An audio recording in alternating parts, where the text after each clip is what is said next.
সকাল 9:10। উত্তরা মিলস্টোন স্কুলে আরেকটি নতুন দিন। শিশুরা বই খুলে পড়ছে, শিক্ষার্থীরা বই খুলে বসছেন, শিক্ষকরা হাজিরা নিচ্ছেন। তাদেরই একজন ইংরেজি শিক্ষক মেহেরিন চৌধুরী হালকা হাসি মুখ, কোমল গলায় কথা বলেন। শুধু একজন শিক্ষক নন, সবার কাছে ছিলেন একজন বড় আপা এবং একজন মা হিসেবে। হঠাৎ আকাশে দেখা যায় একটি যুদ্ধ বিমান। মুহূর্তে তা নিচে নামে আর বিধ্বস্ত হয় মাইলস্টোন স্কুলের মাঝখান দিয়ে। বিধ্বস্ত হয় বিমানটি। আগুনে হালকা ছড়িয়ে পড়ে চারপাশে। ছাত্রছাত্রী, শিক্ষক সবাই দিশেহারা। চিৎকার, কান্না এবং আশেপাশে ঘিরে যায় ধোঁয়া। আর তখন একমাত্র একজন ছুটলেন উল্টো দিকে।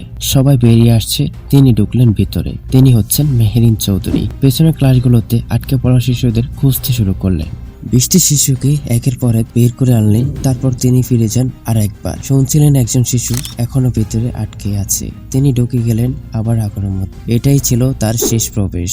তারপর আর তাকে কেউ জীবিত দেখেননি। দগ্ধ শরীরে উদ্ধার করা হয় তাকে। 3 দিন লড়াই করলে আগুনের পোড়া শরীর নিয়ে তারপর 24শে জুলাই শেষ নিঃশ্বাস ত্যাগ করেন। কিন্তু রেখেছেন এক অমর পরিচয়। শিক্ষিকা ছিলেন, কিন্তু প্রাণ দিয়ে মা হয়ে উঠলেন। তার জন্য কেঁদেছে শত শত শিশু। পিতামাতা বলছেন, আমরা সন্তান পেয়েছি, ওনাকে হারিয়েছি। বাংলাদেশের ইতিহাসে শিক্ষকের সাহসিকতায় এমন দৃষ্টান্ত হয়তো কেউ দেখেননি। সবাই জীবনের জন্য ছুটে, কিন্তু কেউ কেউ অন্যর জন্য জীবন ছেড়ে দেয়।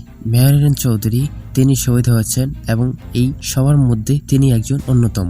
আগুনে পোড়া শরীর নিয়ে অমর হয়েছেন মানুষের মনে। শ্রদ্ধা, ভালোবাসার অশ্রু, এটাই তার প্রতি দেশের উত্তর। একজন শিক্ষক নয়, তিনি একজন ইতিহাস হয়ে থাকবেন আমাদের মনে।